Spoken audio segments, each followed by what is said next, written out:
All right, let's draw for turn. We're here to bring you commander insights and hot tech to level up your game. Each episode focuses on a different topic with our 4-person pod to give you all our spicy take. And today we have a special guest subbing in for Mr. Swazi, our special guest, QueenieErie. Eri, how's it going, friend? What is going on? Life is good. Yeah. Do you want to know what I've been up to? Yeah, tell us a little about yourself. Okay, I'm a Magic card streamer, I guess. I'm not a real one because I don't have an actual webcam or mic. I'm like a pseudo streamer. I've been playing Magic for a really long time, since 2000. That's when I bought my first deck. I started playing Commander a little bit more recently. I guess it kind of comes later on. Well, Yeah, once it's either one way or the start other. You either start with it, or you end with it, quote unquote. Yeah, I guess I'm ending with it because I started playing. My older brother played, so I started playing when I was so young that I probably wasn't going to be playing Commander because you can't really afford it when you're a child. So Accurate. Pricing of Commander hurts. No lie there. yeah. Well, it's not as bad as some of the other formats, but yeah, no, I get that completely. Yeah, let's not talk about my legacy deck, please. Aw, it's not your fault. I know. Well, friends, it's been 2 weeks. What's everyone been up to? Queenie, let's get into you. I mean, first time on the show. What has been up with you for the last 2 weeks? The last 2 weeks, I don't really know. I've been playing. Well, me and my boyfriend bought our very first booster box, Zendikar. I usually don't buy booster boxes because I feel like it's too unsatisfying to rip open all the packs and then you're just left with, I mean, a lot of cards, which is good. But we've been doing sealed events with them and then saving those like sealed pods and doing Winston drafts so we can like reuse the same box over and over and over again. For those that don't, can you just explain just briefly what a Winston draft is, in case people don't know? Sure, I can try. It's basically you shuffle up 6 booster packs, and then you take 3 cards and lay them out, and then each person, you look at the first card, you can either take the card, or you can take a card from this master pile and put it on top, and then same for the second, and same for the third. You know what you should do is, you should look it up on Wikipedia, because they have a great explanation of Winston draft. Great. Love it. So it's an alternate draft format, basically. Yeah, I But see it's it not with like a Cube. Road to 3 and draft or anything. it's great for 2 people drafting, which I feel like Okay. during the pandemic is key. I agree with that. Definitely. And plus, That you need is less packs, good. really. You only need Yeah, 6 good packs to to know. do it with 2 people. Yeah, and you get kind of more enjoyment out of it. Yeah. I always have to ask because I'm apparently the wannabe king of Blink. What were your box toppers? in the box? It was a Dimir land that wasn't worth a lot of money. I honestly don't even remember. I think Probably Dark Slick Shores, probably. yeah, Or creeping tar pit. Creeping Tar Pit, that was it. Okay. That was my Oh, well, I foil mean, one. It I felt wasn't real bad. I was excited when I opened it because I was like, lands, these are always worth so much money. And then I looked it up, I was like, what? It's like $3. I was like, what? Ooh. Yeah. Ah, well. I mean, like Creeping Tar Pit, it's still like one of the better man lands, at least. Yeah. It is. It does see play, at least. And for those colors, like unless you're just gonna run a bunch of basics, like there's not a lot of options for double lanes that are in those colors. So like you're kind of stuck playing cards like that. So at least it does something other than, tapping for mana. It has a use. Yeah, Sure. that's true. Adam, what about you, man? I What's, thought you were gonna say, "Oh, I got a Misty Rainforest," and got really excited for you. that would have been disappointing. sick. I built a new commander deck this week just out of the blue. I just had like the inspiration to build one, and like I built it on Architect and playtested it a whole bunch until I'm not still like 100 on like the list, but like it's built, but like it has room for improvement. But it's Shuyan the Silent Tempest. That's the Jeskai Khan from Fate Reforged. So It's One Punch Man. Yeah, colloquially, as One Punch Man. However, this deck does not always one punch you, because I limited my combat tricks in the deck because I think they're kind of clunky. But so I limited it to like ones that I thought were good, or like had a use outside the first cast, or fair. like gave you something other than what it did. So like for example, like the deck contains leap because the card leap because it's instant speed and it draws a card and it gives you evasion. So like that's +1/+1, draw a card, get flying on Shuyan. But it's really funny when you pair it up with stuff like Zada and you turn leap into Ancestral Recall or something like that. I think that's the idea. I think I had one game this weekend where it was like I had Zada out and I had like a young Pyromancer who had built up a bunch of elementals. Ooh. And I had Shuyan and I went like slip through space, draw 8. That's disgusting. I'm so proud of you, Ren. That's what I do with Feather. So you're just playing Feather plus blue. Yeah. Oh, sorry. It was actually 9. There was a Whirlwind of Thought out, so that's my bad. I will say though, every time I played Rhystic Study this weekend, it got destroyed or paid for, just about. So there was that. And then Sean played a game against it, and I killed Sean with his. I got to use one of the cards in the deck that I put in there for flavor. This little gem called Deflecting Palm. Yeah, it's a thing. And Sean ended up doing 8 infect damage to himself. Yeah. But it's okay. But I mean, it's fine. Like the card did its purpose. Like, because he was like he was just building up a whole stack of auras on his commander. He was playing Chromium. For those of you who don't know, Chromium is the hello fellow humans. It is I, Chromium, also a human, commander. So he built up a whole bunch of enchantments on one of which was I think Phyresis. So that gave him infect. And then I was holding up. I'm like, I'm just gonna let all this happen until he's out of mana, and then I'm just gonna palm. If he comes after me, I'm ready to palm him. But like, it was that, or I was gonna palm Meowth Rada. So, oh yeah, I could have palmed his Rada, which would have been great.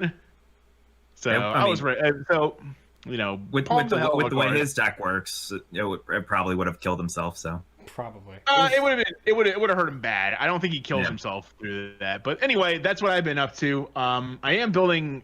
I do have another deck. I basically just need one more card, just like physical copy of a card, so I can finish putting it together. And then I'm working on another little brew involving our good friend Sean's best friend, Conspicuous Snoop. Conspicuous Snoop. That card bites me in the butt. Isn't that so historic much. Goblins card? Yeah, it is. Yep. That card never works out for me. Never. You just have to learn how to Muxus better, Sean. Jeez. So all right, Sean. So what's how's the world of MTG Arena other than goblins? I hit Diamond 4. Yay! Only took me 3.5 weeks because Platinum was just a crap show this month. Oh, so I dropped from Plat 1 to Diamond 4 more times than I care to recount. It was a month, but you know what? I will say I learned a lot of different decks that were coming out. I'm really happy with one deck that I kind of perfected on my own for a Jund Sacrifice variant. So it's been doing well. It even helped Bob get out of Plat back to Diamond 4 with a 6-win streak on it. So you can't fall. Remind me, you can't fall below Plat once you hit it, right? No, once you hit a tier like Platinum, Diamond, Mythic, you can't fall below. And you can never fall out of it, yeah. Right. Okay, so it doesn't matter which one, yeah. Yeah, exactly. But you can fall between the ranks. So like I could fall from like Diamond 3 to Diamond 4, like I've already done like twice. But yeah, I mean, aside from that, Commander's been going well. I'm working on 2 Corvold brews. They're half finished, and I died to my own cards on Friday night. So yeah. Speaking of which, we did a Corvold brew. We want to remind. We don't want to remind my retired Corvold brew. You can check it out on the Draw for Turn YouTube channel later this week. Yeah, it'll be up in a couple days. It should be if I get my butt in motion. But EK, Mr. Sorry, which? Why is it retired? It's just retired because I got tired of playing it. Oh, yeah. Fair. At the end of the day, it's a Corvold deck, and it plays out the same way every time. Yeah. But this is a Corvold deck, unlike many you probably may have encountered. Like I said, at the end of the day, it's still, despite it being full of Shadowborn Apostles, it is still a Corvold deck. It is still a Corvold deck. deck. Spoilers, it is a Shadowborn Apostles deck. Well, Mr. Master of Bling with the big smiley face, how you doing, friend? I see you got something fancy. I 40'd someone with Sir Gwyn the other day. I played with some of my local friends, and the commander damage totals 21. It is. But I did 40. You had to do 40 to let them know. I had 11/11 double striker with Furnace of Wrath out. Oh, that'll do it. That'll do it. Haters gonna hate, dude. So you I played this. I played this little ditty that turns all of your artifacts into equipable equipment. So there's a red enchantment that says all of your artifacts, all of your non-equipment artifacts, turn your artifacts into equipment that equip for plus X plus 0. So I equipped all of my mana rocks to Sir Gwyn. Unbelievable. Unbelievable. That's beautiful. I like that very much. It's like 3 mana too. It comes out super cheap, and people are like, "Oh, what the hell is he gonna do with that?" That's like that's what's a all joke. this here then? And then like, you know, you tap all your mana rocks and then go and equip them, and you double do it. And because it's Sir Gwyn, they equip for free as opposed to their converted mana cost. So like, yeah, that's pretty cool. Yeah, so 1 colossal hammer equipping for 0, please. Well, I mean, you just do that anyways. But like your Soul Ring equips for 0 and gives you +1/+0. Your Signets all equip for 0 and give you +3/+0. That's too good. That is. I like that very much. Otherwise, and this is the update from Steven. We've been brewing a deck quietly. It's Mimeoplasm. But it's Mimeoplasm Eldrazi. Because why would we pay 12 mana for an Eldrazi when we can pay 6 from the command zone and get 2 of them? So if you use one, okay, I'm guessing the named Eldrazi make it a little difficult though. There's only 3 Eldrazi that shuffle back into your deck. Okay, so you can use the other ones. Yeah, you just use every other good one. All right, that's fair. So we can get a. We mathed it out that you could Void Winnower on like turn 4, turn 3. But you gotta like turn into a Blighted Agent while you're at it, so you can really get them. But yeah, yes, no, I would like to become 1 Blighted Agent with the stats of this Kozilek, please. Thank you very much. Yeah, no, we're running like Impervious Great Worm, which is like a 16/16. Oh my god. So you get like a 16/16 that says you can't cast, you know, certain types of cards, or like a 16/16 that like gets the Kozilek counterspell effect. Yeah. But yeah, it's only because I got the Slime Lair, and it's like the art looks really cool. I'm for it. So, and we just both love spaghetti monsters and wanted a way to like make it work and be cool. Because the most fun we've ever had playing Magic was playing spaghetti monsters and throwing them at each other. Always feels good to fling in Eldrazi. Awesome. Well, it sounds like everyone's. Speaking of, he's in the chat right now. He's Steven, sorry I spoiled our idea, but it's too good not to share. I mean, you have to share it, right? We miss you, Swazi. He's at work fangirling over the new Flip a Coin card because it's Red Storm. Accurate. Speaking of new Commander stuff, Adam, I think we have a little bit of news on the we got some news on the stack. We got a minute to talk about various news from around the world of MTG. News on the stack, let's see what's going to resolve. And so Commander Legends spoilers started today. And there's some doozies out there already. Let's just briefly go over some. I'll just tell you what they do. So there is Krark of the Krark artifacts, no thumbs. So as a partner commander, there is my personal. Can we stop for a second and say why it's a partner? Because it needs help flipping coins. It does need help flipping coins. Yeah, so it needs a partner to flip the coins. So of course you naturally would know that the partner for this is of course Krark's third thumb. So there it is. I just spoiled that for you. Sorry everybody. Anyway, other things you will find in that have been spoiled. Reprinting of Ramirez de Pietro from Legends as a mono blue card, and actually with a useful ability as opposed to a 7-mana first striker. A sorcery that lets you cast an instant or sorcery from your graveyard 3 times. Copy an instant or sorcery spell from your graveyard 3 times. Yes, this will be going in my Vial Smasher deck. Thank you very much. Yes, please. Accurate. And then let's see. There's this creature that lets you get the first or third of your turn back every turn, once per turn. But the probably the most interesting card to appear today, Vampire Tutor's getting a reprint. Thank goodness, because this card was $120, and now it might be semi-affordable. Needlessly expensive. No, need fully. I mean, it's as good as advertised and as good as the money you spend. Yeah, on I it. agree. It's a little expensive. It's a little much. Also, also just a reminder, there's also like they're finishing the cycle of Battle Bond lands, and Mana Confluence is getting a reprint. So, if there's any that's the buy a box promo actually. So every time you get a box, you get a Mana Confluence. Yeah, it's a $20 card. Wait, if you buy a box of Commander Legends, you get a Mana Confluence. Yeah. I'm so happy I pre-ordered. I didn't even know that. Woohoo! Sorry. That's like a fifth of the value of the box right there. Yeah, that's a great deal. And it's it's a card that you can use in every deck. Also, to the surprise of no one, there supposedly reprints of the old partners are coming back too. They spoiled Vial Smasher the Fierce today, so I can get a shinier, cooler looking Vial Smasher now. Yeah, because you needed that. You do. Well, I mean, mine's in an Altar sleeve, and it looks really good. By the way, shout out to Altar sleeves. Please go support them if you like altars and don't want to spend a whole boatload of money. For $6, you can alter just about any card in your deck. True. But yeah, other reprints that they showed: Xenagos, God of Revels coming back. Some other goodies like Mask of Memory, which probably needed a reprint. Thorn of the Black Rose probably needed a reprint. They wanted that for Pauper. That's a Pauper house.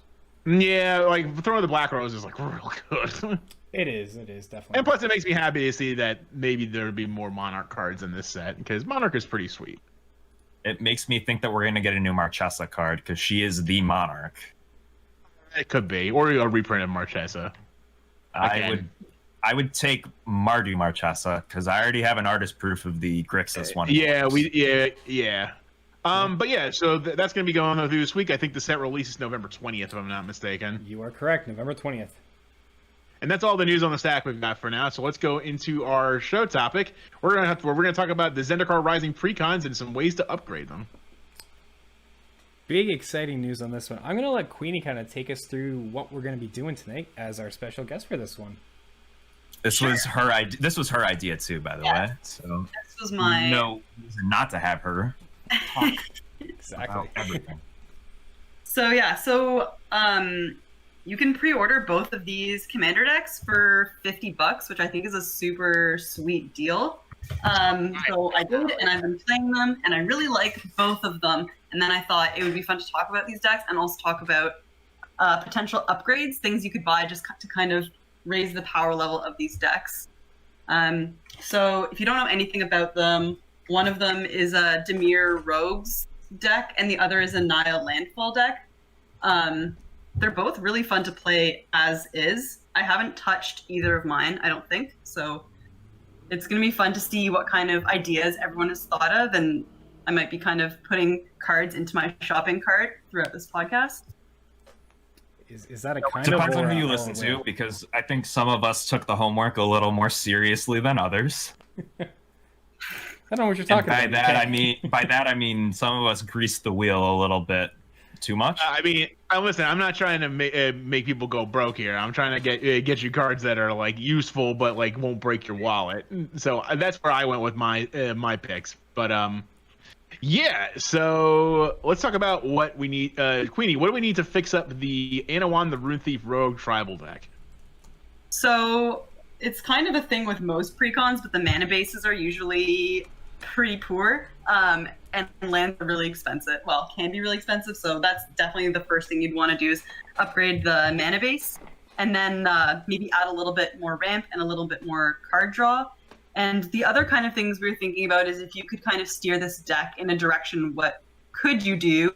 So the different things we thought of is you could kind of steer this deck into becoming a mill deck, which is kind of interesting because it's something that you see on Arena right now. Lots of people are playing like a rogue mill deck. Or you could also, I guess, go rogue tribal with it. Yeah, I really like the rogue tribal idea because it turns out there's lots of rogues in Magic, and there's some are really, really good. I mean, even on the card, it says whenever one or more rogues you control deal combat damage to a player, Yeah, that like- player mills a card, and then if the player mills at least one creature card, that way you draw a card. So you want rogues Yeah. attacking and dealing damage. Value. yeah. It's value. Like any kind of type that we look at for any kind of rogue upgrades, every archetype that I see for it, all I see is value. Every package brings some aspect that you're going to abuse and maximize your potential to get ahead. This deck is like very like you. This deck is really cool because you get to be kind of crafty and sneaky about how you wanna play, and like but that's what the rogue tribe does. So Oh, and like even in the standard deck right now, like it looks like an aggro deck, but it looks like an aggro deck, but it plays like a control deck. Very much so. So like even it's a tempo deck, yeah. yeah, like even the play style is very deceptive. Yeah, I agree with that. Yeah. All right, so let's talk about some land options you could use to upgrade the deck. Queenie, what do you got for us? So we found 4 lands that could be used to upgrade the deck. The first is Castle Vantress. This is from Throne of Eldraine. I should actually forewarn you guys. I'm so bad at pronouncing cards, so you may have to correct me. So is Astral. So, but listen, Yeah, I'm used to it. If you've ever That's seen okay. our deck tech shows, my spelling is terrible, despite what I do for a living. So yeah, Castle Vantress. I mean, it's just a easy thing to replace an island with. And then Clearwater Pathway. I think what's the other side of this card called? It's the blue-black modal double-face card, man. Is So the other Clearwater Pathway is the front card. I can't remember what the other side's called. Yeah. The black side of the pathway. Yeah. Yeah. Black Pathway? Yeah, this card. We'll call it Murky Water Pathway. I don't know. That's Water good. Pathway. I mean, that sounds like it's probably right. But yeah, that's just honestly, and also people just love to deck out their commander decks and just nice, unique cards. So like, this is just perfect, especially. Adam, can I make you laugh for a second? It is actually called Murkwater Pathway. Is it really? That's perfect. Like, let's just guess what this blue-black thing is called. Brownie points. And the third card is Castle. Here we go. Lochwin? Yep. It was close. Yeah. So the good news about the 2 castles is that they're mana sinks. So like you can always like spend your excess mana to do stuff with them. Which, if you play this and these fourth ones- card, you are going to have extra mana. Yeah, for sure. So so the 4th card is not a land, but it does help with your ramp situation. It's called Sword of the Anime to some, but Sword of the Animus is the actual name of the card. It's a legendary equipment for 2 mana. Equipped creature gets +1/+1. Whenever the equipped creature attacks, you get to search your library for a basic land and put it in the battlefield tapped, and shuffle your library, and it equips for 2. So this is actually really good in this deck on account of most of a lot of the little rogues we're gonna play are unblockable. So like, or can scoot through and like. Well, it just has to attack. Yeah. It doesn't have to deal damage. Right. You don't even have to attack, but for the most part, you're gonna get an inconsequential attack. Like they're not gonna block this. You know. Yeah. But it's very useful because we. I was gonna say this is the secret Boros ramp check, but I mean, this is not. I would say it's not really a secret. Boros. So, and you're playing your creature deck, so you might as well play it. Yeah. Yeah. I think this card is so funny because I originally thought of it for the other commander deck for landfall, but when you guys pointed out the value it would have in this deck, I was like, oh, that's also like incredible fit. Yeah, I found that card was literally in our notes for the show. That card is literally the first card I added. Like, oh, really? I immediately thought like this is a Sword of the Animus deck. No question. Yeah, I would say like the contents of the original deck don't leave much in the way of good ramp options. So like Sword of the Animus is like one of the better ones. It isn't too much. It's priced at $8 right now. Yeah. So and it's one of those cards that you can use in a lot of decks. Yeah. Oh, So sure, yeah. like, you get a lot of value within your collection with a card like that too. Yeah, like any deck that's really lacking any effective ramp cards or not in ramp colors, Animus is just a nice way to pull out lands from your deck to hit your drops in more turn orders. You're ramping ahead. And you're also effectively thinning your deck, so it just helps with getting closer to what you need, getting access to mana. It's good for any deck that really needs that extra ramp push. Like it's phenomenal. So those are just some ideas for ramp and other lands you could try out. So what if we wanted to make this into a mill deck? What kind of stuff could we look at for that? So I tried to pick a bunch of different things, like a creature, an equipment, enchantment, like random, I guess, different categories of cards. So the first thing that I thought of was this creature consuming aberration. It's actually like a house. Like, I love this card. Yeah, it's for $2.55. I think that's like perfectly like decent price. It's not like crazy. So it's 3 generic, 1 blue, 1 black for a XX, and power and toughness are, oh my god, sorry, consuming aberrations, power and toughness are each equal to the number of cards in your opponent's graveyards. And whenever you cast a spell, each opponent reveals cards from the top of his or her library until they reveal a land card, and then that goes into their graveyard. Oh, all other cards go into the graveyard. So it's basically going to be a beast, especially if you're mill focused. This reminds me of Hermit Druid a lot, and I don't know if you guys know, but commander decks are very greedy in their land bases, and no one runs basics anymore, so you're probably going to mill like 30 cards. Yeah. He's not It's wrong. also great if you're playing like a 4-player commander, because it's opponents' graveyards. So, Yeah. The more players involved, the bigger this thing gets. oh yeah. It's beastly. Yeah, so and it's just like I'd classify this in the big idiots category. So like it's just a giant thing that can smack someone down. And it comes in at $2.55. It's like very affordable. Yeah, it definitely fits in the budget range, and it's active to the strategy. All right, so what other cards can we look at? So next is an artifact called Mind Crank. It's 2 generic. Whenever opponent loses life, that player puts that many cards from the top of his or her library into their graveyard. And of course, this is so great with rogues because they're flying or unblockable, or I guess some of them are death touchy. So it's just a great way to just throw on more milling effects. Yeah, Mind Crank actually I think there's actually like a 2-card combo with Mind Crank, if I'm not mistaken, with one of the Dimir guild one of the Dimir guild things. What's that? So it's Sad. Oh, there's Sazdak. Yeah, there's Sazdak. I think there was like what's that cycle called? It's like they're like 2 mana and they have like 2 abilities that the guild does. Oh, the Guild Mages. Guild Mages, yeah. Yeah, Guild Mage. Yeah. There's a guild. Yeah, I think they're one of the Dimir Guild Mages combos with this card too. Like it just makes you lose life, and then this other ability just like starts the process like over and over again. Sure. But this card is $3.20, so very moderately affordable and probably easy to pick. Pretty easy to pick up. So let's look at considering the set it's in. It's definitely like a Yeah, was that New Phyrexia?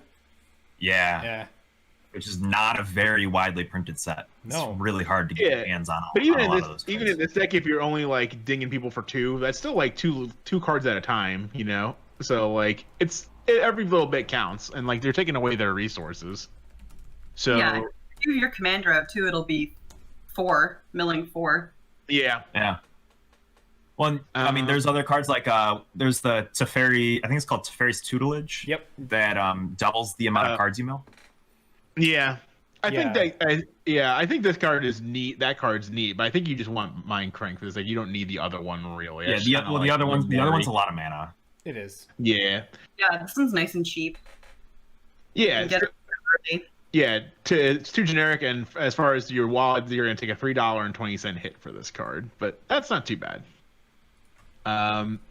Next up, a card I'm very familiar with, Fraying Sanity.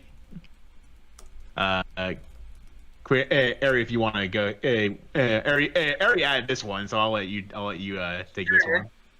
So this is enchantment. It's an enchant player. At the beginning of each end step, enchanted player puts top X cards of his or her library into their graveyard, where X is the number of cards put into their graveyard from anywhere that turn. So it's basically, I guess, a doubling effect of what you've already managed to mill during, I guess, combat or second main. Yeah. So This is a very mean card, by the way, and the fact that it only goes on one player at a time. So, like, if there's some, like, the person who gets this is gonna be like feeling very much pressured, and this is like, it's also like sort of a political card because you can say like, all right, I'll put it on somebody, I could put it on you, but we can make a deal so I don't, kind of thing.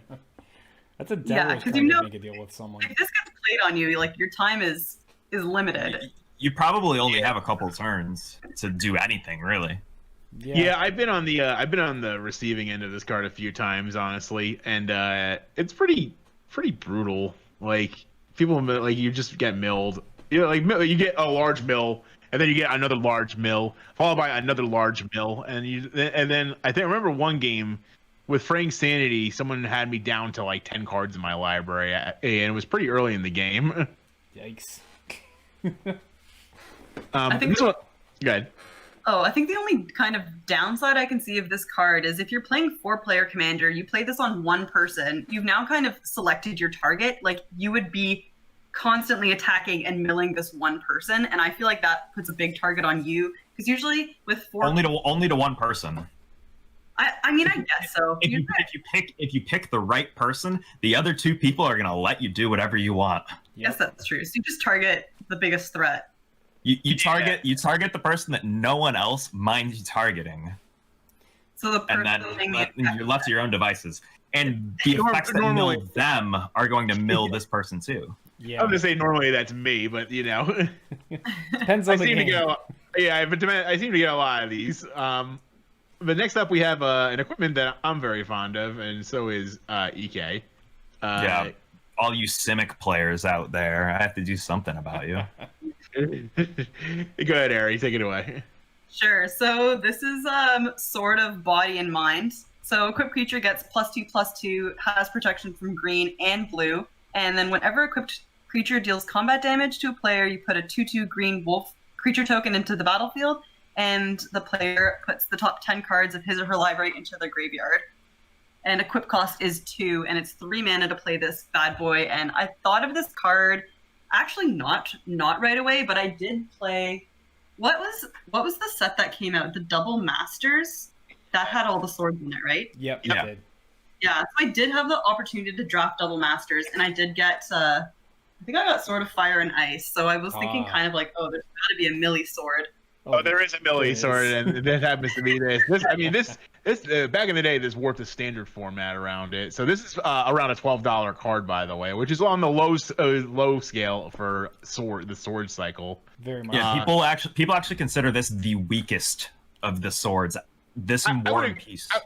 I want to say that's fairly true on the grounds that in a 4-player game, milling is still even more difficult, especially in a 100-card singleton format. You actually have to do whatever 92. You have to do 400 damage to somebody as opposed, 300 damage as opposed to 120. Yeah, big difference. I will say something that is going to get glossed over: the protection colors for Sword of Body and Mind are the 2 most common protection colors that you need at a table. It's true. There's always at least one green player, if not all 4 people are playing some sort of green.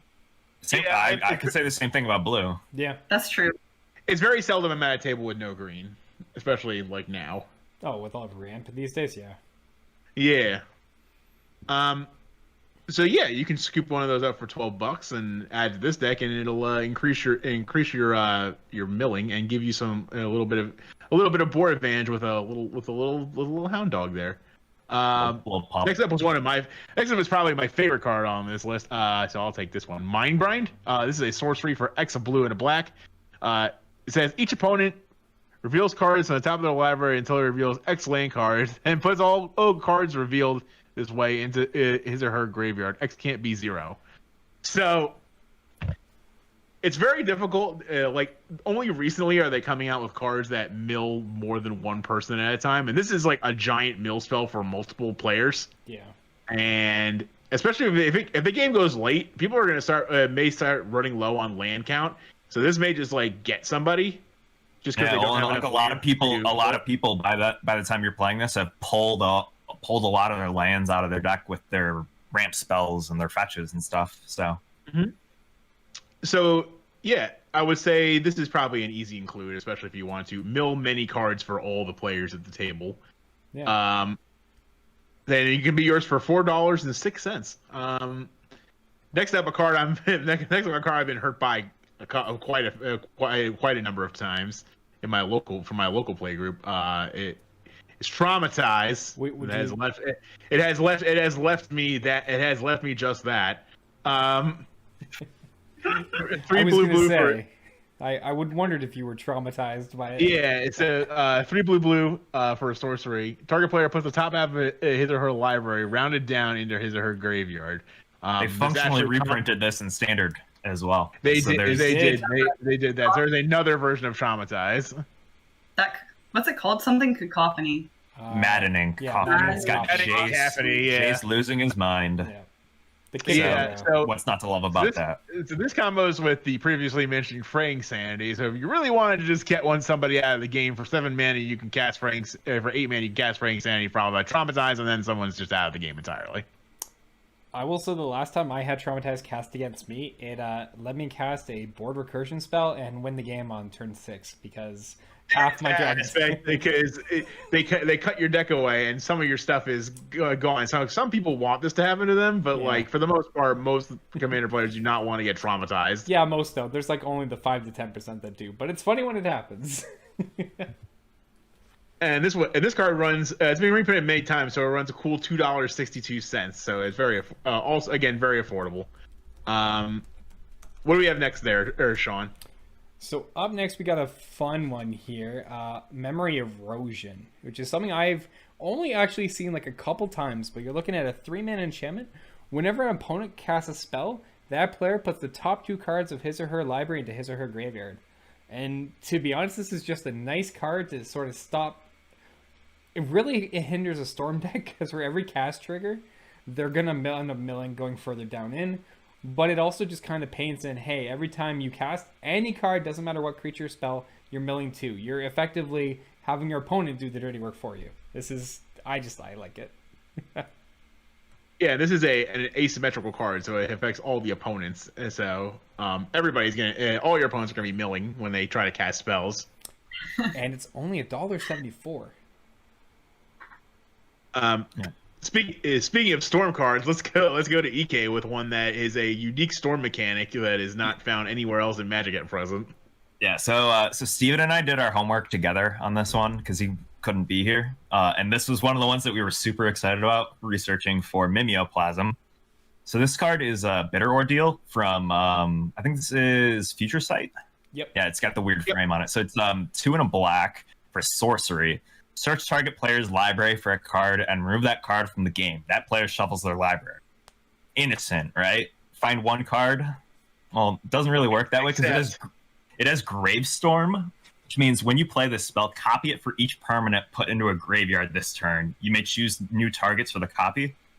Well, normally, like, people would kind of think, oh, you're playing this with like a board wipe. You know, you just exile a couple of cards from someone's library. You know, in particular, you get rid of the win condition. No, we're playing this in a mill deck, so we're trying to put like 20 or 30 cards in their graveyard at once, and then we're gonna Bitter Ordeal and then like pick out 30 cards from their deck and just hamper them for the rest of the game. They can't do anything. Like, you know, you just remove all of their lands from their library, so they can't play lands for the rest of the game, and they're stuck on their mana. Remove their win condition, or all of their creatures. You know, like the possibilities are endless. Yeah. This card is $14. Yeah. It's $14 because of the set it was printed in. Because Future Sight. Because it's Future Sight. But it is like probably one of the most unique cards in all of Magic. It is. I mean, I would kind of love to see the Gravestorm mechanic brought back at some point. I don't know when. It's got Storm in the name, so it won't. That's the thing. Yeah. All right, and then the last we have a trio for Mill. We have a trio of cards that was added by Aerie. If you want to run this one down, I think you added this trio, I believe, right? I think I see a combo here. Oh, I see a combo. Okay, all right, go ahead. All right, well, I'll let Sean handle this one then. Yeah. So this is a very deceptive combo, very simple, and actually very cost effective. For the low price of $5.75, you too can infinitely mill out your opponent with Isochron Scepter, with imprinted Dramatic Reversal, infinitely untap all non-land permanents you control, and combo it with the Millstone. So you have like a Soul Ring and one other artifact that generates mana. You make infinite mana, and then blam, you Millstone. You tap 2. You literally become a DJ and mill everyone out. Yeah. You spin the wheel. Is that what it's not? Is that what you're saying? That is exactly it. You spin the You got the wheel. 1s and 2s, and then we're going to next game basically. That's exactly it. So, fun little cheap infinite mill combo you can do. Not too hard to fetch, pretty price affordable, and just fun. It's a good little way to kind of mix in interest into your mill deck. All right, so that's some cards you could add for the mill aspect of the deck. So the aspect of the deck I wanted to touch on actually was opponent's graveyard matters. So this is I tried to go for cards that haven't been talked about yet and by other content creators. So I wanted to pick a couple cards that like cared about cards that ended up, especially like Anowon cares about creatures entering the graveyard. So there was one I didn't add, which was Memory Lapse, which is a counterspell that puts the card on top of the opponent's deck. So if they played a creature and you wanted to get it, you could put it on top of their deck and then hit them with a rogue. So then you can like mill. Then you can use that to mill it into their graveyard. But then their creatures. There's perfectly good creature sitting there. We should probably take that. So the 2 cards I thought of was Extract from Darkness, which is a sorcery for 3, a blue and a black. It says each player puts the top 2 cards of his or her library into their graveyard. Then put a creature card from a graveyard onto the battlefield under your control. So not only does this mill, it also takes the creatures that we want from other players and runs a cool 25 cents. And it's from Throne of Eldraine, so widely available. This is for my expensive card from this. I went with the Scarab God, who is a known very good card. 3 blue and a black for a legendary creature god. He's a 5/5. It's a 5/5. At the beginning of your upkeep, each opponent loses X life, and you scry X, where X is the number of zombies you control. You will probably just control 0 at the moment, so that really doesn't matter. What does matter is for 2 blue and a black, you can exile target creature from a graveyard, and you can create a 4/4 black zombie token version of it under your control. And then the other aspect of Scarab God is if he would leave play, you can put him on top. If he would go enter a graveyard at the beginning of your end step, you can put him on top of your library. So it's very hard to remove any of the Bolus gods from Amonkhet that way. So this guy runs a cool $10 because he got a recent reprint. I believe it was in the Mutate deck, if I'm not mistaken. Oh, it's a double. It was also in Double Masters. Yeah, Double Masters. Yeah. So we're gonna be spinning our opponent's creatures. Why don't we just make sure they don't get them and we get a 4/4 version of it? That seems pretty cool to me. And then the last one we're gonna do is, sorry, go ahead. Oh no, I was just gonna say Scarab God's just another one of those good cards to have for your collection because it's a really popular card in a lot of decks, and it's a very popular commander as well. So like you just have that lying around to build deck around it later too. So it's just a good investment. Massive stonks in Scarab God, if you ask me. It's almost like EK has something planned for it. It's because I do. That's true. Because I wanna get 4 mana Eldrazi. I won't dispute that. That's a valid reason. That was actually Steven's idea too. So that's fair. Well, what do we got next? The sneaky tribe, the rogue tribe.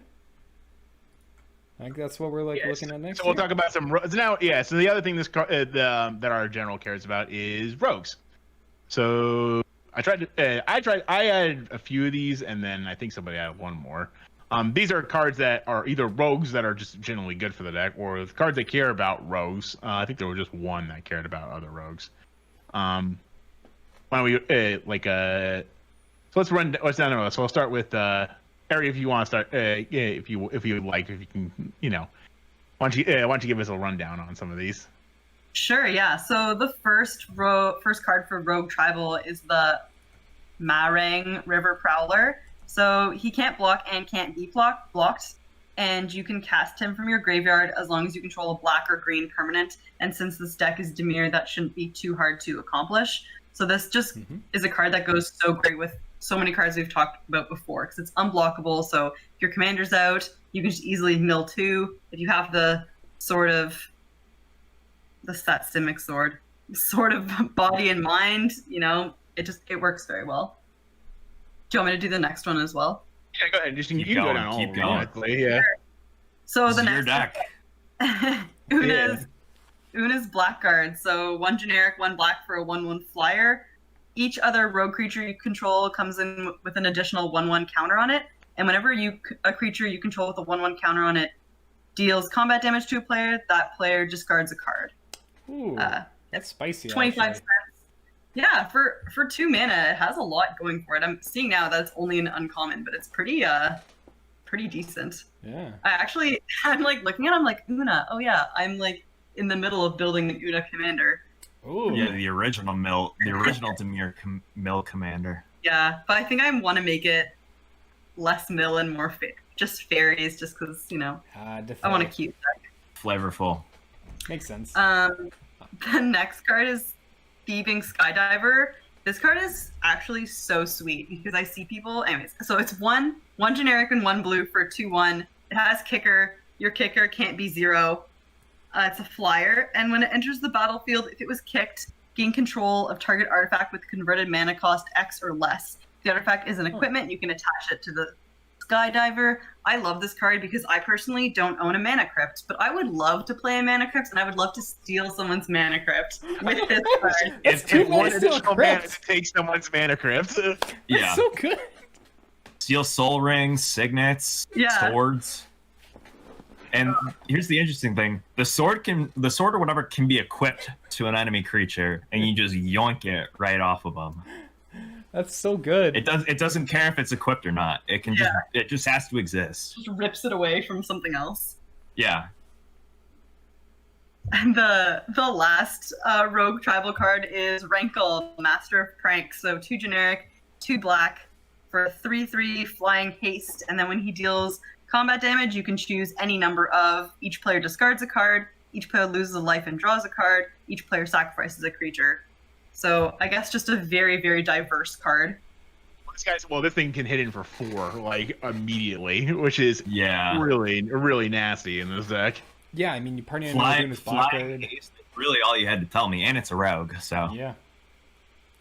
Like, what if we've got rocks out? So we do like turn 2 Una's Blackguard, turn 3 Rankle. Rankle's a 4/4 flying haste. We swing in twice since our creature has +1/+1. We're already triggering a discard with the Una's Blackguard. Now suddenly we can force another discard with the Rankle. Yes, please. Yeah, I like that. I like that very much. But this will run you on the higher end. This is an $11 card. I should run as far as the prices on the other ones. Barang River Prowler 25 cents, Una's Blackguard 25 cents, and Thieving Skydiver. I checked the. I think this is a $5 card, but I think it will probably go down. Honestly. Has Rankle always been this expensive, or is it just happening now? It's a recent thing Yeah. because it's in the new Rakdos deck. Okay. I I think it's also played in like standard rogues. Yeah. Actually, so here's the crazy thing. That's the price for the extended art. The regular version is $3, and if you want the foil version, it's $2.75. So the foil is actually cheaper. What? Random. So okay, mix up on the price. It's only $3. Yes, yeah, $3, and you get bling out of it too. Or sorry, Thieving Skydiver is cheap, not Rankle. Gotcha. I don't know what. Let me clarify. Whatever is $3. Yeah, and then before we go like, into huge the deal. yeah.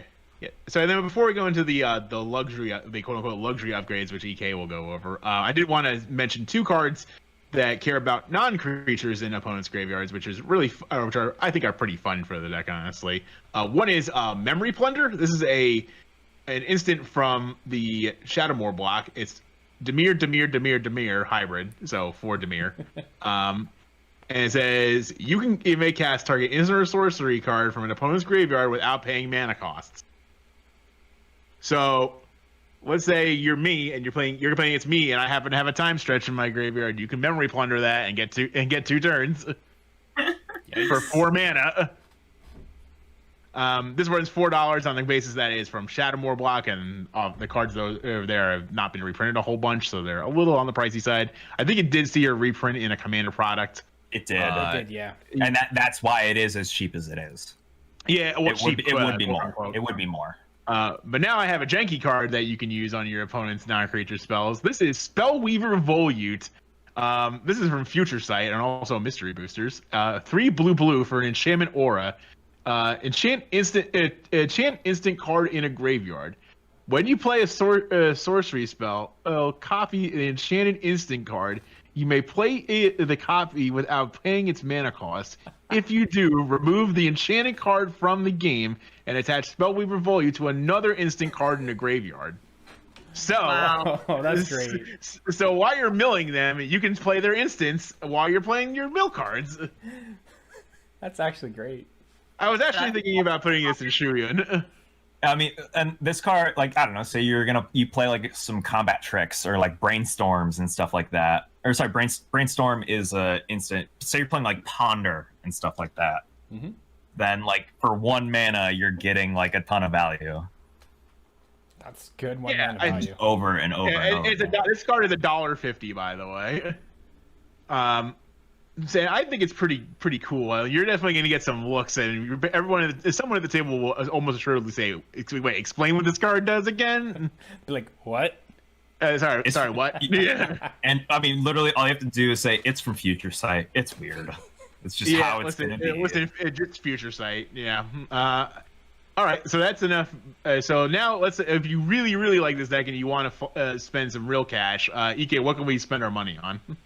So the suggestion that you guys had was Rise of the Dark Realms, which is like your big like haymaker finisher. So it's 7 and 2 black for sorcery. Put all creature cards from all graveyards onto the battlefield under your control.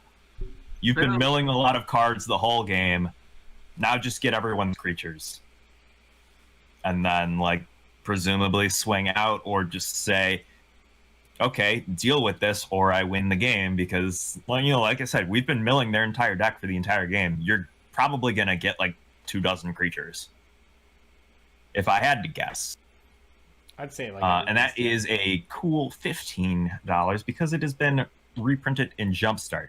Once Jumpstart is more readily available, it will drop even more. So let's keep that in mind. This is a 9 mana card, so I think like the price of where it is now is not where it will be soon. But agreed.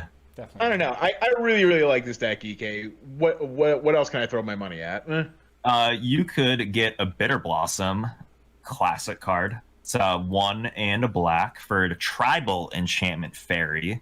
At the beginning of your upkeep, you lose 1 life and create a 1/1 black fairy rogue creature token with flying. This is just like a staple card in a bunch of different modern decks, rogue decks, fairy decks,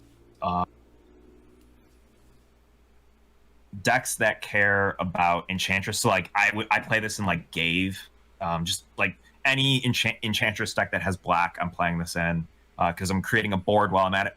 But this double dips for us because we're just getting incremental amounts of rogues, which our deck obviously cares about. It is $44.50. There is a Secret Lair version, which is a little bit less, I think. But finding those is going to be a little harder because not a lot of people list them, but they are cheap, which is kind of backwards But in terms... people had thoughts. Sorry, I was gonna say I definitely expect the cool Secret Lair to be worth more than this one. Yeah, because you also got the tokens with that one too. Yeah, and they were pretty tokens actually. And I think everything's foiled out. It is. Yep. So double dips for me. Like I said, the card's a little expensive, but it does see a lot of play in a lot of different decks. So it's one of those, if you really like this deck, you can get it. And say you eventually don't like the deck, you're not out of a card. Like this deck just slots into whatever you want, and it's a good card. Same with these next 2 cards. Well, 2+ cards. If you really like black decks or decks that have black or want to mess with people's lands in other kind of tricky ways, there is Urborg, Tomb of Yawgmoth, which is a legendary land that says each land is a swamp in addition to its other land types. So you can combine this card with like Cabal Coffers and Swamp Matters cards. If you play a bunch of creatures that have Swamp Walk, playing Urborg makes all of your opponent's land swamps, which makes all of your creatures unblockable. And I know that there are some Swamp Walk rogues out there, or ways to give rogues Swamp Walk. And then the last card, or one of the last cards, because I see there's an honorable mention. The last cards you could include are the fetch lands. They're just good deck thinning. If you have them, play them. If you don't, it's honestly not the end of the world. I think that goes without saying for both these decks. If you have fetch lands and can afford to use them, you may as well. Yeah. The Naya landfall deck more so because landfall matters with fetch lands. But yeah, agreed. Speaking of which, let's talk about Obuun. Eric, we have one quick honorable mention. Oh, we do. I'm sorry. Yeah. So this last card is $70, but it's Cavern of Souls, and Cavern of Souls lets you name a tribe, and then cards with that tribe are uncounterable, and making things uncounterable is really. You need to really like this deck to buy this card at the moment. Yeah, like this deck, or really like tribal deck. Yeah, but as Jim from the Spike Feeders will say, if you're playing a deck that revolves around your commander, just playing this and naming your commander's tribe is worth its weight in some cases. So It's not the end of the world. But yeah, we've been really getting into the weeds on this one. So let's talk about the other deck, because the other deck is really, really, really, really, really cool. Yeah, this is an exciting one. So this is the Naya Landfall deck featuring Obuun, Moldiah Ancestor. Eric, you play with this deck before. Can you explain how the deck plays? Sure. So I actually have been playing with this deck more than the Rogue deck. I love the landfall mechanic. This commander is so fun. So it's one generic and then a red, green, white. So Naya for a 3/3 Elf Spirit. At the beginning of combat on your turn, up to one target land you control becomes an XX elemental creature with trample and haste until end of turn, and X is Obuun's power, and it's still a land. And then he has a landfall trigger where you can put a 1/1 counter on target creature. So kind of the idea is you play lands, you beef up your commander, you make giant trample lands, and you can swing with them. So very fun in my opinion. Lands go whoosh. I think it's funny you mention it that way, and the way I initially thought to build this deck had nothing to do with the text on Obuun at all. It was just an excuse to have the colors for landfall. That's fair too. I mean, it's in the primary colors. I'm glad that someone and it's it's obvious you can do some elemental stuff with it, but a lot of people are just gonna say it's a landfall deck in 3 colors, ignoring the rest of it and ignoring the fact that you just get these huge elemental dudes that you can make indestructible. They have trample. You can do a lot of things with them. You mean with those those giant elemental lands that he's creating? Yeah. Oh, and there's enchantments that you can turn all of your lands into 8/8s and stuff like that. It gets insane if you really lean into that theme. There's so much that you can do. Yeah, you can really grease the wheel into it. You get a roundhouse of basically lands that are large, trample, vigilance, hasty, also have them indestructible. It's a huge archetype, and you're in the primary colors for it. Gets disgusting, to be completely honest. Especially now with Zendikar Rising, and they gave more colors, more landfall support. We'll get into it. There's a ton of new Zendikar cards that you can play. Yeah. I actually Pseudo had another idea for this deck, because you could just remove this commander and then put Omnath, Locus of Rage. Is that the newest one? Or the 4-color one, or are you talking about Kool-Aid Man one? 4-color one, because it could also be a commander in this deck. And then you get to play everyone's favorite color, blue. I'm Team Ban Islands, so let's just stick with Obuun. Thank goodness. Oh wow! Not here. I'm not the only one here. No, who believes he's got a friend that. Yeah.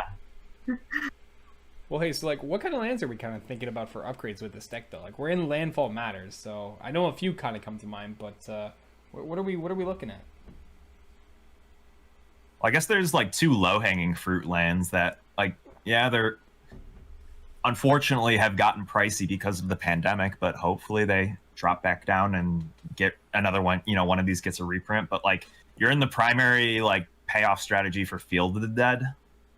True. As a start, like it's just a good landfall card without being a landfall card.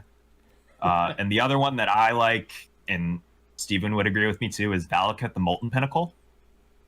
Turns all your mountains into lightning bolts. 3 damage adds up fast. I mean, that always just seems like a staple in any landfall deck. Yeah. And then if you're playing Valakut, you might as well, or Valakut or Field, or like any big land that has like a decent payoff. Like if you're playing, I don't know, like the Growing Rights of Itlamok flip land that flips over into a Gaia's Cradle, like having Thespian Stage or Vesuva is also like a good idea too. And Thespian Stage has gotten a ton of reprints lately, so it's like $1 now. Yeah, it's really affordable, and its ability is just nice, especially considering it keeps it so you can always switch what land it's going to be. And previously we mentioned the fetch lands. Well, there's an alternative fetch land, and you're in a landfall deck anyway, so it doesn't matter that the lands are going to come in tap. But you could totally play Evolving Wilds and Terramorphic Expanse. I guess Fabled Passage as well. Yeah, definitely. Yeah, that one's great. Or Myriad Landscape, or you're in the colors for Crosenverge as well. Got a lot of options, especially like affordable options too, that just bring in multiple lands per turn to get your triggers on. I think that's the big thing, because like a lot of the times when people think lands coming in, like they're gonna auto look to fetches, but there are the cheaper alternatives. Yeah, when you're getting something on both halves of these tap fetches, then the fact that the land comes in tapped stings a little bit less. And like, you guys know me, you know what I have to say about lands coming into the battlefield tapped. It's the pet peeve, you hate it. Yeah, avoid it at all costs. Like there's just better things that you could be doing with it. But in this case, I think that this is the prime real estate for something like that, where it's reasonable. Right. And like, you can definitely consider it. Yeah, because there's payoffs you're getting with it.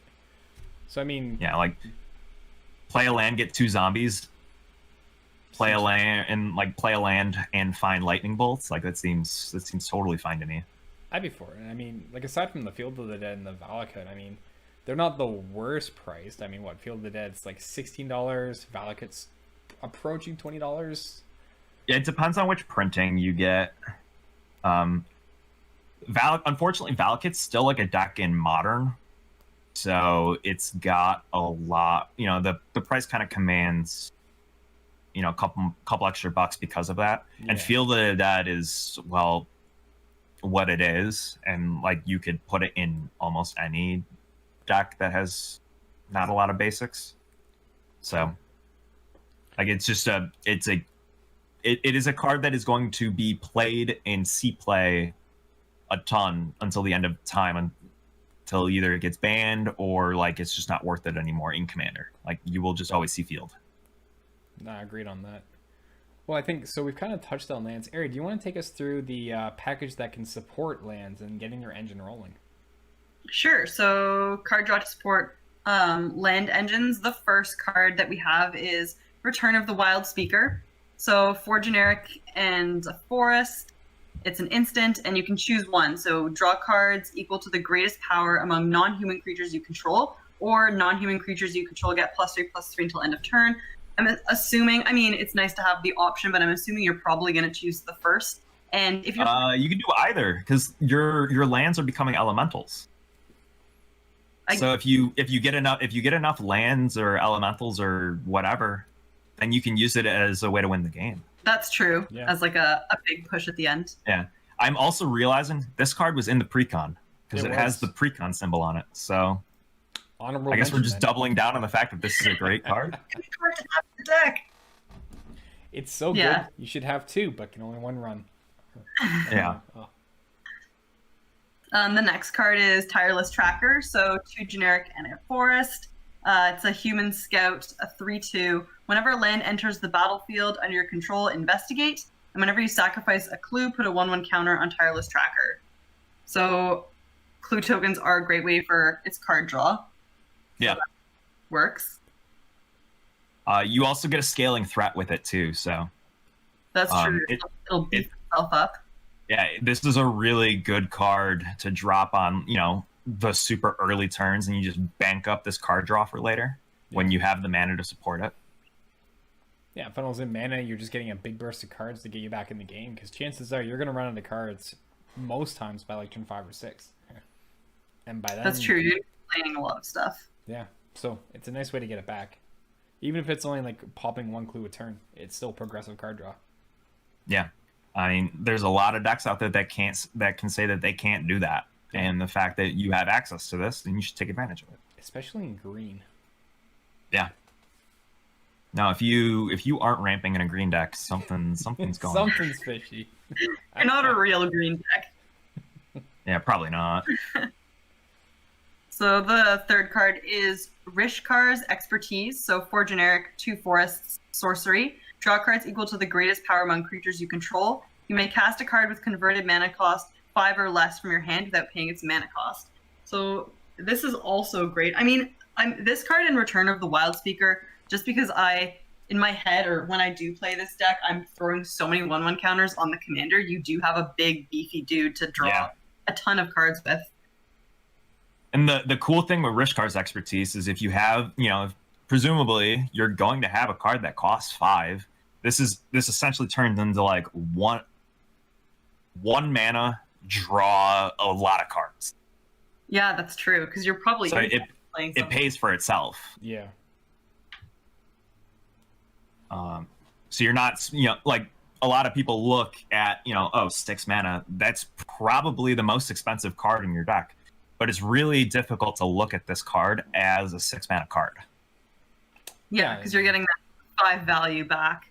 Yep. Exactly. You have to look at it as like it's a 1 mana draw, however big your creature is. I think on average it becomes like 4 or 5. You're drawing like 4 or 5 cards for 1 mana, which is pretty insane, honestly. That's like double Ancestral Recall, which is like a Power 9 card times 2. Rishkar's Expertise, new Power 9 confirmed. And that card is only $5.49, which seems like pretty good value for it. Well, and like here's the crazy thing: it keeps going down too. Yeah, which is weird. I like looking at like card prices of cards that I enjoy to see, invest and stuff like that. This card keeps going down, and it keeps messing with me because I keep wanting to get more of them because I love it so much. All right, cool. So we got Elemental Bond next. Yeah, Elemental Bond's like, I would say, does this card get overshadowed by Garrick's Uprising now? Because I feel like that's like a little bit better. Three versus 4 power for the same price. So Elemental Bond is when a creature with power 3 or greater enters the battlefield under your control, draw a card, and Garrick's Uprising is 4 or greater. Right. Certain decks do the 3 or 4 better than others. It's true. I guess it just depends what you got. I think both are valuable. I mean, you'd probably play both. Yeah, that's very true. This is kind of nice because your commander is a 3/3, so you play your commander. You don't have a landfall trigger. You get a 3/3 creature. And a lot of the creatures with landfall triggers are 3 attack. So it triggers off of that, like that's true, yeah. Spitfire Lagak, and like a lot of the like landfall pingers and landfall McBirds and stuff like that. They're all 3 attack. So it lines up with a lot of the strategy that you're doing versus 4, which is a little more expensive on your curve because at that point you're talking like Rampaging Bailoffs, which is a 6 mana card. Yeah. Speaking of a creature that has power 3, Radha, Heart of the Held. Fits right This in card is a bane in our play group. It is a house. It's pretty darn good. It's great. Do people play this as a commander or not? Oh yeah. Oh, yeah, they do. Yeah? We have like 3 in our play group. Damn. It's a very strong deck. Yeah, she's just like a huge like courser of crew fix that can turn into a large threat very quickly. And helps you put more land on the battlefield. Yeah, and Yeah. she's moderately inexpensive at $1.79. Yeah. The way Rada was explained to me by Corey Baumeister and Ross Merriam was Rada is a weird card draw. Because you're trying to play the lands off the top of your deck and not the lands from your hand. So you're functionally trying to draw cards with Rada. Yeah, you're sort of actively bettering your draws by playing from your deck versus playing from your hand. You're keeping hand size up and removing, I don't want to call it dead draws because lands are not dead draws, but Not in this deck, at least. yeah, you're removing things that can just get to other cards that you can use your lands effectively for. That's the power of it. It's Yeah, that's well said. it's cool and it's different, and I like the approach that they did with it because you're getting to check what your next card coming up is, and that's good information. And like in Commander, information is a lot. Yeah. Okay. So these are all. So now we have all these cool lands and ways to draw cards. What about like ways to pay off for landfall? So let's. So it turns out we got an entire set that has landfall payoffs, and 4 of the cards we chose are pretty budget friendly and give you big landfall payoffs. So I guess I'll start. So Felidar Retreat is a enchantment. It's basically like a better version of I think it's Retreat to Emeria. Yes. You get a 2/2 as opposed to a 1/1, and then your board gets +1/+1 counters and vigilance as opposed to just getting +1/+1 till end of turn. See, for the landfall. You were saying Retreat to Emeria. The way I look at this card is Field of the Dead, but $1.50. Yeah, that's true. Also true, and it buffs. That also isn't conditional to trigger. Yeah. So I guess we should like read what it does in case someone out there Sure. doesn't know what it Sure. does. So it's Felidar Retreat, 3 and a white for enchantment. Landfall. Whenever you play a land, whenever a land enters the battlefield under your control, choose one. Create a 2/2 white cat beast creature token, or put a +1/+1 counter on each creature you control. Those creatures gain vigilance till end of turn. So it expands your board, and if you already have a wide board, it makes him big and lets him attack and protect.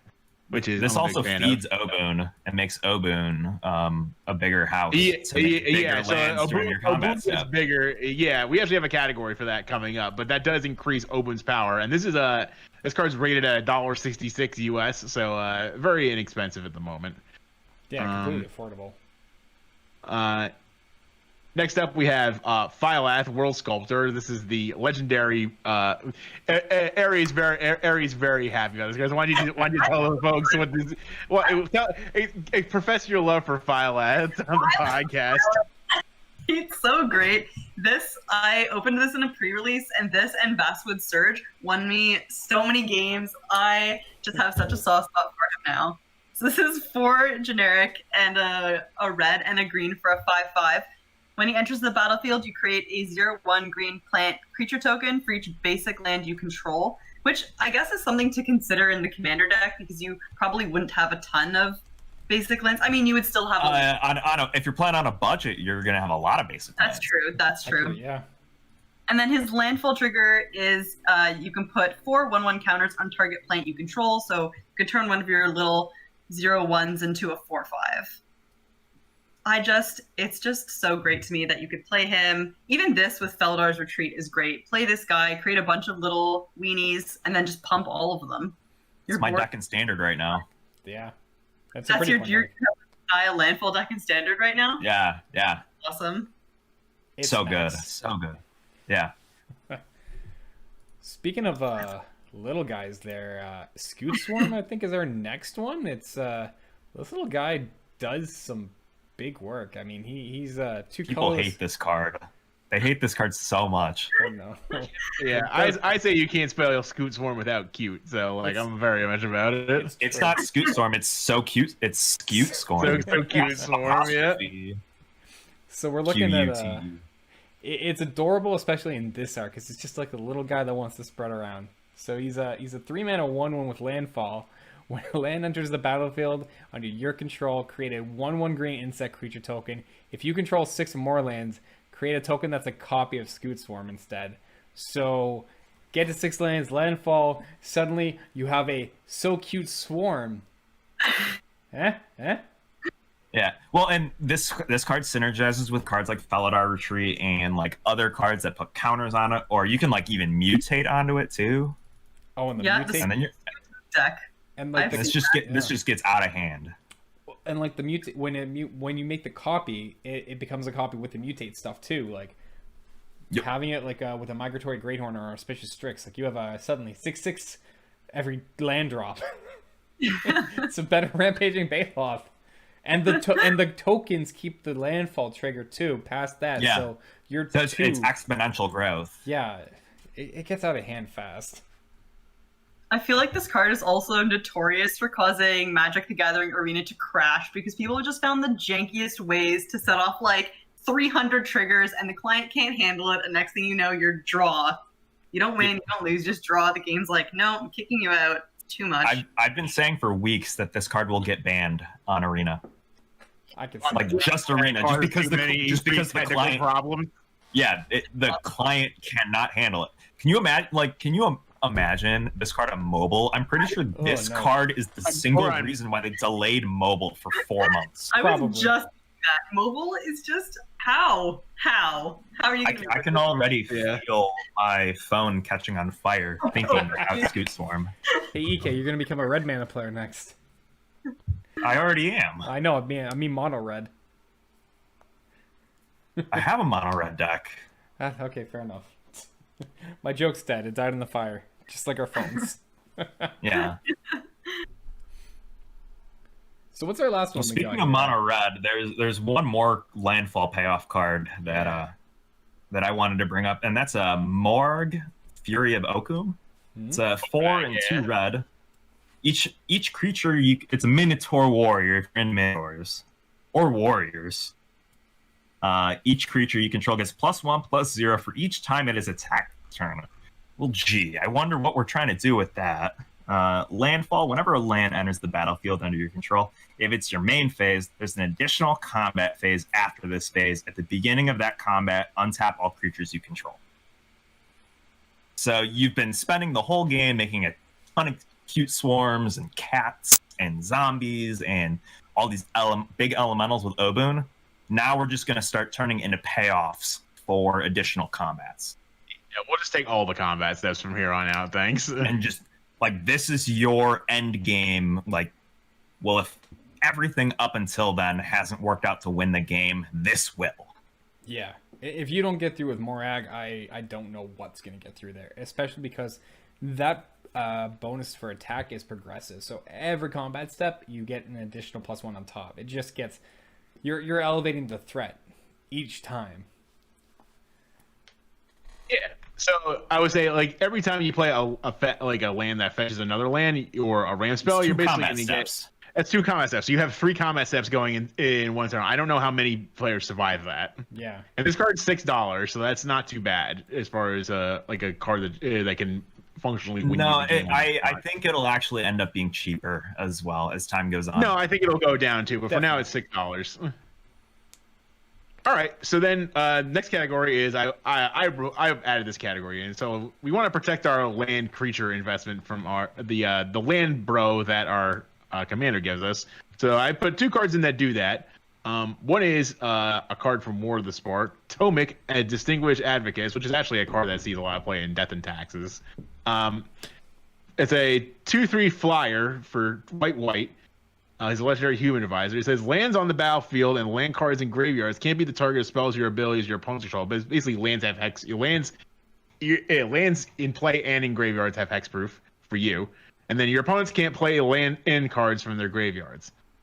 So if your meta is focused around a lot of land decks, this guy shuts them down pretty hard. But also, you get a minimum of 3/3 hexproof trampling bro when you turn your land into a creature. That's pretty good. And there's the second part of third part of the card, because he's got a keyword for some reason. Your opponents can't play lands from graveyards. That's actually like super relevant because the whole like Crucible of Worlds recurring your fetches thing has become a lot more popular nowadays. Yeah. And the second card I had for protecting your land bro or lands in general, because I feel like you'll be animating a lot of your lands this game. Is Terra Probably. Eternal. This is from OG Zendikar. 2 and a white for an enchantment. All lands are indestructible. That's it. So now your land bro is indestructible, so you can swing freely with trample and do whatever you need him to do. I think we need Or to you can cast, or you can play Armageddon, but like that's not the point Yeah, of this deck. Yeah, we don't. Yeah, We don't Harry, need. We don't. You wanted. That's for a later you wanna category. You want to check my Terra Eternal? I was gonna say Terra Eternal would work really good with Ashaya, who makes all of your creatures also into land, and then Yeah. Yeah. also indestructible. Which is like totally a card that you could play in this deck too, by the way. Yeah, Completely. yeah. Suddenly everything's a forest and getting Yeah. bigger. And now indestructible. And like you can like add in all of these other decks that say your lands are creatures. So like Yikes. make your stuff bigger, smaller. You can pick your poison. I mean, there's a lot of poisons we can pick from. So then the other thing so moving on from that, the next thing we want to do is play multiple land cards per turn. That's pretty easy to do. We have a lot of options here. I'll just run through them real quick if we don't mind. They all do this. They all do the same thing. They all basically do the same thing. They allow you to either put another land in play or do an extra job. So we've already mentioned Sword of the Animus. That's that can go in here, but I feel it's unnecessary considering we have other ways to grab land. You have Green's ways of doing it already. So So you don't really need this, but it is. But an option. you could because I mean you're in a creature strategy, so Sure. it's not. So it's these not are complete- so Azusa Lost but Seeking, Dry of the Elysian Grove, Exploration cards such as these will jettison land, allow you to play extra land drops, meaning you get extra landfall. So that means Obuun will pump up your your creature. He can pump up himself. Yeah, he can pump up himself too. So you just get progressively bigger creatures. All your landfall triggers will work additional times. That's kind of what we're looking for from this deck. So these are kind of like any landfall deck will want any cards like this that will give them extra land blocks. You can also look at cards like Explore. You can look at there's Wayward Sword. Wayward Sword Wayward too is a Sword good tooth. one. I was thinking there's that one sorcery spell for 1 green from Ixalan that says target creature explores. You can play another land this turn. That's a good option too. Oh, So that's like another kind of functional copy of the card Explore, basically. Yeah. It's Well, like not- Jadelight not- Ranger. No, it's just like a sorcery. I think it's called- Explore is land fixing. It's land drop fixing. Yeah. Yeah. It does mechanic. allow you to play another land for 1 green, even if you miss the Explore. Yeah. Oh, that one. Yeah. I'll think of it. If you know the name of this, put it in the comments because I honestly can't remember it. All right, and now what is it? We'll talk about if you really like. Let's skip this category because you had another category you added at the Oh, end. sorry. Yeah. before So let's say you're not content with just getting a 3/3 and we want to make that land bigger. So here's some options that you can use to make sure you need a bigger land bro. So first one I thought of was Earth Surge, 3 and a green for an enchantment. It's from I think Dissension, if I'm not mistaken. That's Yes, Guild Pact. That is Guild Pact, yeah. Right, Guild Pact, thank you. Each land in gets +2/+2 as long as it's a creature. I don't feel this card's very good, but if you have enough cards like that synergize with this, I could see you making an argument for that. Basically, it will make your one land guy with your commander +2/+2 bigger. It's 39 cents, so it's low investment. So if you want to try it out, I think it's pretty decent. Well, there's other cards that'll animate all of your lands. So this is Yeah. What I'm saying, if you are playing that, this goes in there. This can go with that. Yep. Next up is Hydra's Growth. So this is an aura. Wait, hold on. I just thought of something with Earth Surge. Go If on. you have Shia out, all of your creatures are lands, and all of your lands right. are creatures. They're creatures. So now you're just getting your board massive. Yeah. Yeah. Going Okay. buff on Continue. lands, I love Sorry. I had a thought. So next up is Hydra's Growth. So it's 2 and a green for an aura from Theros Beyond Death. Enchant creature. When Hydra's Death enters the battlefield, put a +1/+1 counter on enchant creature. At the beginning of your upkeep, double the number of 1/1 counters on enchanted creature. So you would put this on Obuun, and he would get incrementally bigger, meaning your Lambro would get incrementally bigger as well. You could add more counters on it. With his Landfall trigger, you could put more counters on him, meaning that you're doubling more and more counters. So, your Lambro will eventually become massive. So that was one I... Lambro is trampled too, so I mean... Yeah, Lambro has trample, so it's actually very relevant. I feel like Lambro is going to do a lot of the work for you. Yo, Lambro is Smork. It's secretly the commander. Yeah. Your lands are your commander. Go figure. Next I've had one of Sean's favorite cards, Blackblade Reforged. That's a fun one. In the precon, by the way. Yeah. In the precon, yeah. So I actually didn't know that. So this is in the precon. You should keep this in here. It basically will pump up Obuun for the number of lands you have. It will equip to him for cheaper because he's legendary. So it will make your Lambro bigger just on the sheer weight of it being attached to Obuun. And then if you really wanted to shell out for making your Lambros bigger, why not just play Xenagos, God of Revels? This card is just good anyway. You can make Obuun or your land guy bigger on your combat step if you order the triggers proper. So you could, both of them will go on the stack. You can put the Lambro on top and then double it. You can have Xenagos make it bigger and hastier and tramplier. Not that you need to make it hasty, but you can do that anyway. But why not? No, I'm saying you would, but but yeah. So I feel like if you're gonna have your little man land do a lot of the work, you may as well make them as big as you can and give them a little support there. Absolutely. All right, now that I'm done with my spiel on my on those, let's go to luxury upgrades with EK. The man of bling. The funny thing is a lot of these cards are about the same price of some of the other cards that we've talked about. So they're not luxury in that they're gonna break the bank. Sure. It's just more of let's grease the wheel real hard. We've talked about doing some cute things. Let's do some absolutely evil things with this deck. So have you guys ever heard of this card called Elishnorn? Nope. I don't speak prayer. That's one of those cards that makes me grumble a lot of the time. Well, it turns out that card is really good in this deck. Go on. So there are these enchantments and other spells that make all lands on the battlefield into creatures, namely 2/2 creatures. And what does Elishnorn give creatures your opponents control? -2. So basically you wipe out all your opponent's land, and then you have a table land. Yeah, and then all of your lands become creatures, and they're 4/4s. Yeah, I've seen this card. I've seen Elishnorn work with Kamal, Fist of Kroza, because he can animate land. So he turns land into creatures, and then because Elishnorn's around, they just die. So it's 1 green, kill your land kind of thing. Yikes. Yeah. And the other thing to keep in mind is Elishnorn works with the cats that you're making, the zombies that you're making, the scoot swarms that you're making, all of that stuff she synergizes with, and she just greases the wheel and dials it up that much more.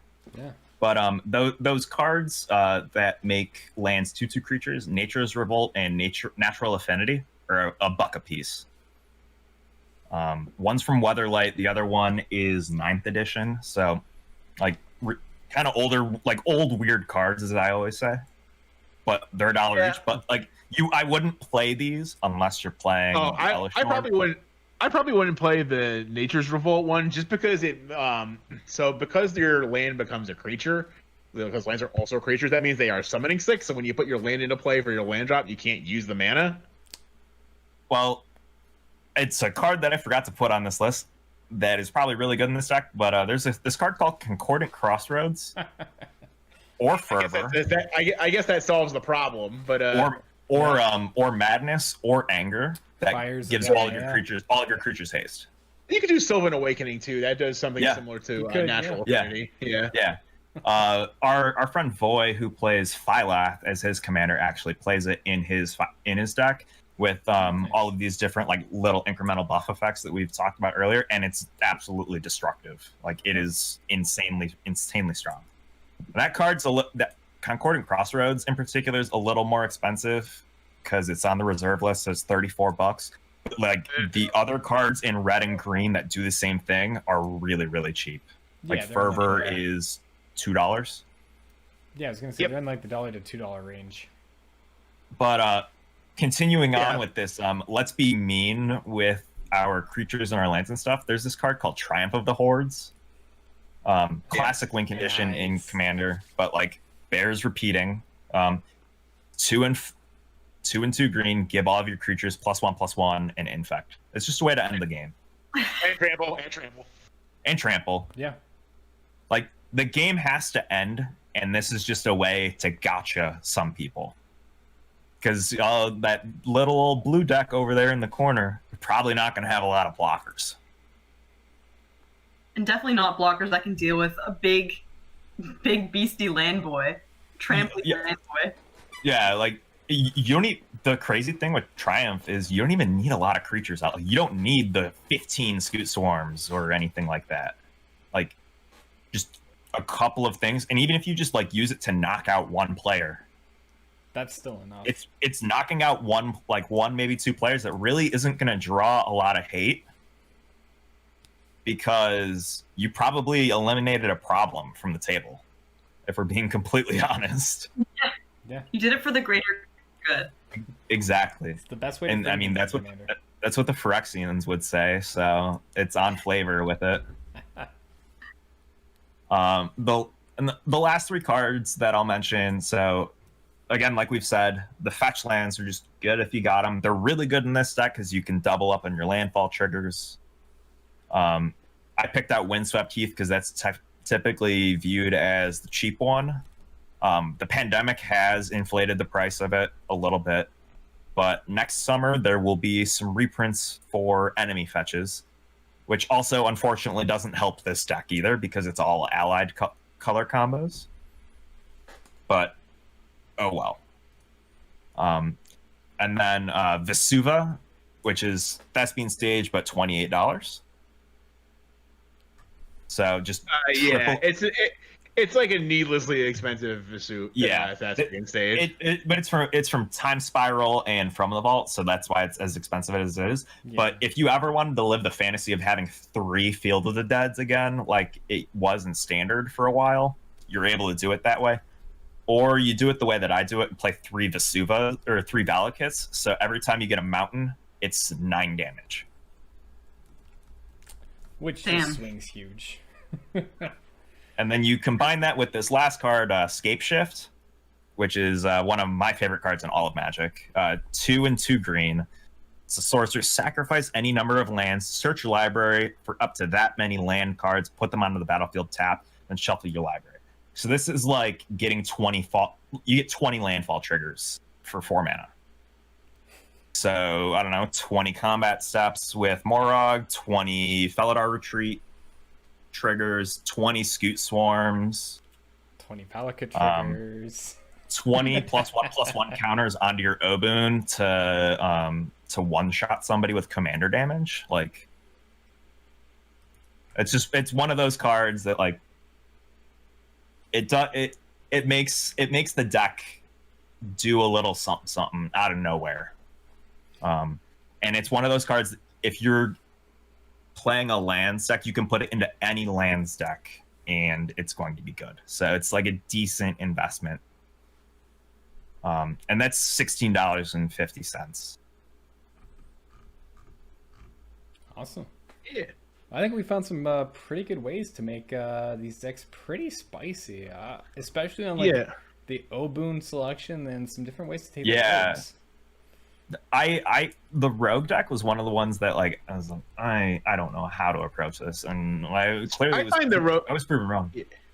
I find the rogue deck to be a little more captivating, like just on the premise of what agreed. it does. Yeah. Because there's like plenty of landfall commanders out there, so like the There- fact that it gets there's a lot the of fact that you have another 3-color one is kind of like, You're- it's just kind of that's just me. Basically what you're doing is you're switching black for white. 'Cause Right, exactly. Gun landfall is like kind of a thing. But yeah, like changing but, like, changing black to white does change it, but like not as different as playing like this rogue deck. right, but it's good to know that white has support for the archetype at least. Yeah. And I think it's cool that like these are the precon commanders, and this sets the tone for like future precons. I think these might be 2 of the best precon commanders that they've ever printed in terms of like uniqueness and flavor and everything like that. I definitely agree. I mean, I would second that comment. I've bought like a couple of precons, and they're either like from the same set but not evenly powered at all, or just like boring, or I don't know, just like not great.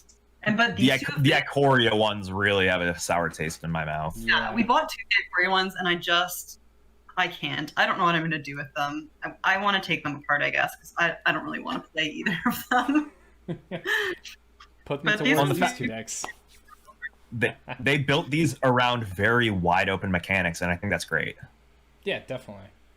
And it's kind of mechanics I mean, landfall aside, on the rogue end, you've got a sort of tribal with mill aspect we don't really ever explore in a lot of products or sets. So I think that was a really nice take-in to really kind of show what a tribe can either do or a mechanic that can be taken to a step further in maximizing both combat and deck effectiveness. Yeah. So, did we miss any? Are there any cards that you want to add to these decks to spice them up or make them a little bit more powerful that we may have missed? Let us know in the comments for sure. I definitely want to say, I think we can all say a collective thank you for QueenieErie for being on the show. It was very nice it was a pleasure to have you on, and hopefully we can do this again. Yeah. Thanks. Seconded. Definitely get you back in the future. I guess we'll. Good. Oh, yeah, that's good. You good? Oh, I was gonna say, Aerie, where can they find you in the on the internet, and when can they find you on the Twitch? So yeah, I'm QueenieErie on Twitch and Instagram. I don't have a set stream schedule, but I usually stream in the like afternoons or evenings, and I usually stream limited Magic, which I guess is kind of different from Commander. Well, hey, there's a Commander Limited set coming out, so we're gonna have to like turn to you on like how. We'll have to have you back on to talk about how to draft Commander Legends, maybe. That'd be down. That's true. That'd be sick. We could even maybe do. I guess you can't really do one. I was like, we could draft it over Sealed. webcam. That makes Yeah, sense. You do sealed. We could do sealed. Yeah, that would be fun. Spoilers. Of an action. Foreshadowing. I also haven't seen any of the spoilers, so I appreciated that news update, because now I'm like, oh, all excited. Like, why am I not looking at these every day? Oh, they are spicy. I'll have to check them out. I highly encourage checking it out. Well, guys, as always, you can find us at Draw for Turn on Twitter and at Instagram at Draw for Turn Podcast. We post weekly discussion topics. Drop us a follow, get in on the conversation. Be sure to hit us up if you want in on the Commander Action 2 at our Discord. EK, where can the fine people find you at, my friend? Same place as always at EK Plays Cards everywhere now. Also, shout out to my local game store, Games Plus in the Chicagoland area, and my Twitter local game store, Mark Nestico, aka at Dynamo Nestico, and Rusty. They know how to take care of me very well. I'm pretty sure our whole play group at this point is buying cards from them, so that's like kind of cool to see. I'm gonna get on that next week, I promise. I'm keeping my eye out. Adam, what about you, my dude?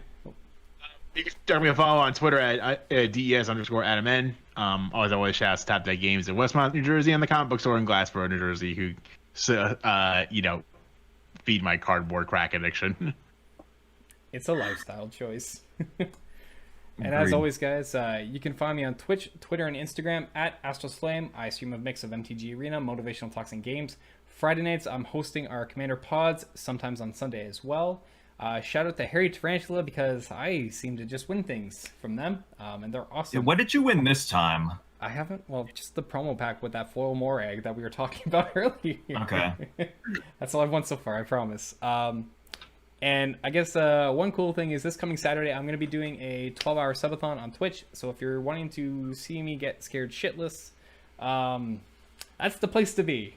I'll be doing Outlast 2 and Phasmophobia and everything else that's going to make me not have a sleepless night. So, yay. Well, as always, everyone, remember, untap, upkeep, support your local game store, and draw for. Thanks, guys.